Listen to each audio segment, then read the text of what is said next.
Good morning. Today topic is parts of distribution transformer and their function. Okay तो सबसे पहले आज हम लोग ट्रांसफार्मर का पार्ट्स कितने तरह का होता है। डिस्ट्रीब्यूशन ट्रांसफार्मर, तो डिस्ट्रीब्यूशन ट्रांसफार्मर में कौन कौन सा पार्ट होता है इसको हम लोग आज पढ़ेंगे। कल जो हम बताए थे कि ट्रांसफार्मर डिफिनेशन, ट्रांसफार्मर क्या है। Transformer is a static device which convert AC power and energy one circuit to another circuit change due to Faraday electromagnetic induction law. ठीक है, तो इसको समझ में आ गया कि ट्रांसफार्मर एक अस्थिर यंत्र है जो एसी करंट और वोल्टेज को बिना फ्रीक्वेंसी चेंज किए हम एक सर्किट से दूसरा सर्किट में कन्वर्ट कर सकते हैं। किसके द्वारा? म्यूचुअल इंडक्शन के द्वारा। तो ट्रांसफार्मर किस सिद्धांत पर काम करता है? फैराडे का इलेक्ट्रोमैग्नेटिक इंडक्शन के सिद्धांत पर काम करता है। अब बात रहा कि इसमें हम लोग parts of the distribution transformer and their function, her parts क्यों लगाया जाता है, क्या फंक्शन है, उसके विषय में आज हम लोग जानकारी प्राप्त करेंगे। तो सबसे पहले कोर, यहाँ पर कोर दिखाई दे रहा है, कोर लिखा हुआ है। तो कोर क्या चीज का बना होता है और कोर क्यों लगाते हैं इसको हम लोग जानेंगे। तो कोर का मतलब होता है, पंखा चालू कर दो। कोर, तो कोर के विषय में आज हम लोग जानकारी प्राप्त करेंगे कि कोर क्या चीज होता है। कोर कोई भी मैग्नेटिक सर्किट में बिना कोर का काम नहीं होता है। कोर हम लोग का क्या नाम होता है?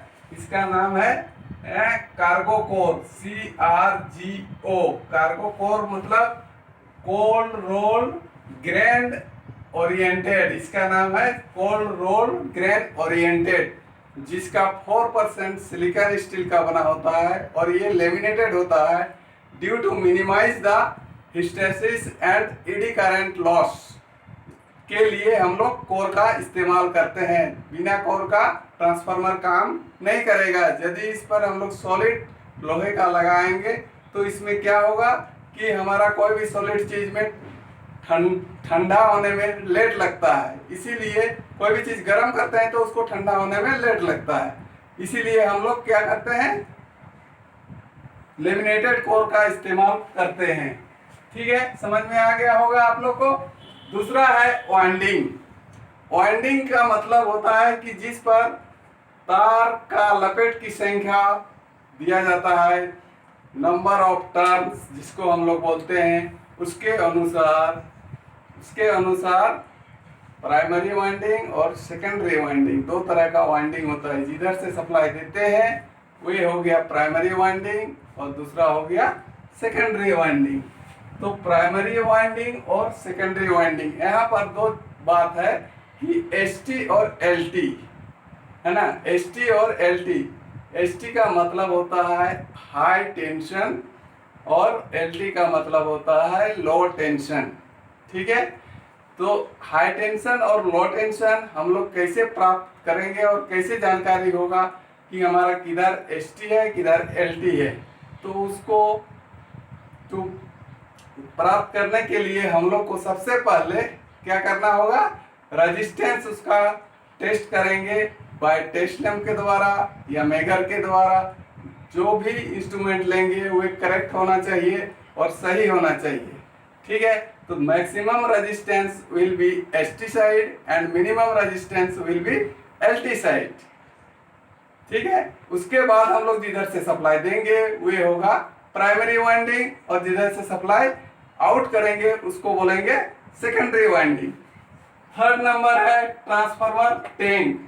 ट्रांसफार्मर टैंक और कंटेनर। ट्रांसफार्मर टैंक और कंटेनर किसको बोलते हैं? जिसमें हम लोग का वाइंडिंग अंदर में रखा जाता है और उस जगह पर तेल भरा जाता है, उसको बोलते हैं ट्रांसफार्मर टैंक और कंटेनर। ये फैब्रिकेटेड माइल्ड स्टील या बड़े बड़े ट्रांसफार्मर जो होता है बॉयलर प्लेट का बनाया जाता है। तो ट्रांसफार्मर टैंक एक स्टील प्लेट है, माइल्ड स्टील प्लेट है, उससे हम लोग ट्रांसफार्मर टैंक या कंटेनर बनाते हैं। और उसी के साइड में चारों ओर नहीं, दो साइड, कम से कम दो साइड में क्या लगा हुआ रहता है, रेडिएटर ट्यूब।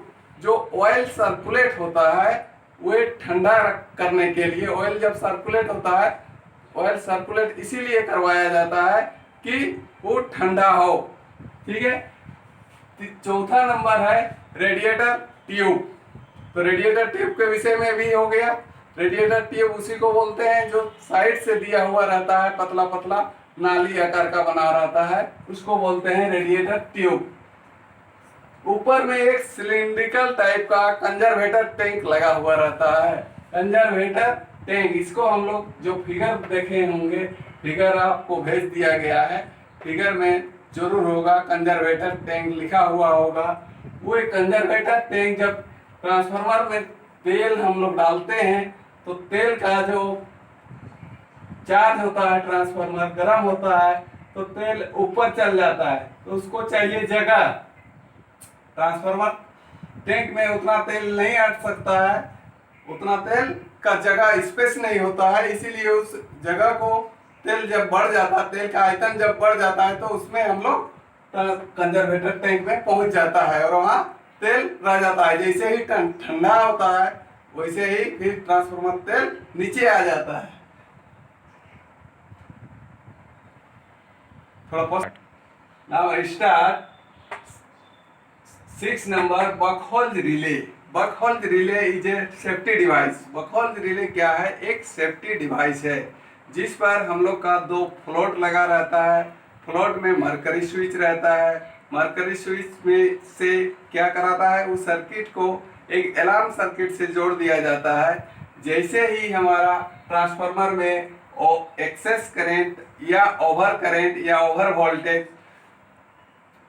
आ जाता है तो हमारा बकहोल्ज रिले क्या करता है, उस प्लॉट को शॉर्ट सर्किट करा देता है मरकरी स्विच के द्वारा, और उसमें अलार्म बज जाता है जिससे ऑपरेटर को पता चलता है कि ट्रांसफार्मर में कोई ज़्यादा एक्सेस करंट हो गया है। उस समय उस सर्किट को डाउन कर देता है या तोड़ देता है और ट्रांसफार्मर जलने से, भारी नुकसान होने से बच जाता है। 7 number explosion went. Explosion went means होता है प्रेशर रिलीज वाल्व। इसको हम लोग समझेंगे प्रेशर कुकर के द्वारा। जिस तरह से हम लोग प्रेशर कुकर में खाना बनाते हैं तो उसमें आप लोग देखे होंगे कि एक सेफ्टी वाल्व लगा रहता है। यदि सीटी बहुत देर तक आवाज़ नहीं करता है तो सेफ्टी वाल्व के द्वारा हमारा क्या होता है कि गैस बाहर निकलने का कोशिश करता है और सीटी उड़ने से बच जाता है और हमारा काम हो जाता है। तो प्रेशर रिलीज वाल्व इसीलिए इसको बोला गया है एक्सप्लोशन वेंट। वेंट का मतलब होता है एक दरवाजा, है ना, एक दरवाजा, ऐसा दरवाजा जो कि आकस्मिक हो, उससे निकल सकता है। तो इसको बोलते हैं एक्सप्लोशन वेंट, जिसको हम लोग ग्लास का डायाफ्राम लगा रहता है। ग्लास का डायाफ्राम मतलब सेफ्टी वाल्व में जैसे लगा रहता है, उसमें शीशा टाइप का दिखाई देता है, उसको तोड़ के निकल जाता है। तो यही इसका काम है, एक्सप्लोशन वेंट। 8 नंबर है breather. Breather very important parts. ठीक है, ब्रीदर एक वेरी इंपॉर्टेंट पार्ट्स है जो कि हमारा कंजर्वेटर टैंक के नीचे एक पाइप के द्वारा, जहां से ट्रांसफार्मर सांस लेता है, ब्रीदर में ही सांस लेता है, ब्रीदर से ही। तो हम लोग का मनुष्य का जो होता है, मनुष्य जो सांस लेता है कहाँ से लेता है, नाक से लेता है। तो नाक में हम लोग का क्या लगा रहता है, बाल। बाल लगा हुआ रहता है, बाल निकलता है। तो बाल का काम क्या है, गंदगी को रोकना। ठीक है, तो ठीक उसी तरह से ब्रीदर में हम लोग सिलिका जेल लगाते हैं। सिलिका जेल का कलर ब्लू कलर का होता है ड्राई में, और जैसे ही मॉइस्चर सोख लेता है उसका कलर क्या होता है, पर्ल पिंक। ठीक है, तो आपको बात में समझ में आ गई होगी कि ट्रांसफार्मर में ब्रीदर क्या काम करता है, ब्रीदर से ही हम लोग का ट्रांसफार्मर सांस लेता है, इतना याद रखना है, ठीक है। और सिलिका जेल का कलर ड्राई में कैसा रहता है और मॉइस्चर हो जाने के बाद उसका कलर कैसा हो जाता है, उसको दोबारा रिसाइकिल करके हम लोग यूज कर सकते हैं। टेम्परेचर गेज, इसके बाद नेक्स्ट आता है टेम्परेचर गेज। टेम्परेचर गेज का मतलब होता है कि ट्रांसफार्मर में हमारा कितना टेम्परेचर में हमारा ट्रांसफार्मर काम कर रहा है, ओवर टेम्परेचर तो नहीं हो रहा है, उसके लिए टेम्परेचर गेज लगाया हुआ रहता है। उसमें एक रेड और एक ग्रीन कलर का इंडिकेशन दिया हुआ रहता है, जिससे हम लोग समझते हैं कि ग्रीन के नीचे ही, जैसे हम लोग बाइक चलाते हैं तो बाइक हम लोग का उसमें रेड और ग्रीन दिया हुआ रहता है, तो ग्रीन से नीचे ही कांटा रहना चाहिए। उसी तरह से ट्रांसफार्मर में भी हम लोग का टेम्परेचर जो होता है वो नीचे ही होना चाहिए, अतः उसमें ट्रांसफार्मर अधिक देर तक और अच्छा से काम करेगा। नेक्स्ट है बुशिंग टर्मिनल। बुशिंग टर्मिनल जो होता है वो होता है हम लोग का एसटी और एलटी में लगाया जाता है, ताकि शॉर्ट सर्किट ना हो। जैसे हम लोग का पोर्सिलिन का बना होता है बुशिंग टर्मिनल, जिसको हम लोग बोलते हैं पोस्ट टर्मिनल, ठीक है, जिससे कनेक्शन लिया जाता है। नेक्स्ट है 11 drain cock. Drain cock, drain cock का मतलब क्या होता है कि उसमें जब ट्रांसफार्मर ऑयल का विस्कोसिटी डाउन हो जाता है, चाहे उसका चिपचिपापन खत्म हो जाता है, तो हम लोग जैसे बाइक में चेंज करते हैं हम लोग इंजन ऑयल को, उसी तरह से हम लोग उसको चेंज कर देते हैं। और 12 नंबर है name plate data. Name plate data का मतलब होता है कि ट्रांसफार्मर का रेटिंग जो होता है वो केवीए में आता है, वीए में आता है और एमवीए में आता है। तो ट्रांसफार्मर का रेटिंग सिंगल फेज है, 3 फेज है, इस तरह से उसका कितना एम्पियर है, कितना केवीए है, कितना फेज है, ये सारा चीज दिया हुआ रहता है, जिससे हम लोग उसका सारा डिटेल्स जानते हैं। और नेक्स्ट और एक टॉपिक और एक पार्ट्स है ट्रांसफार्मर ऑयल। Transformer oil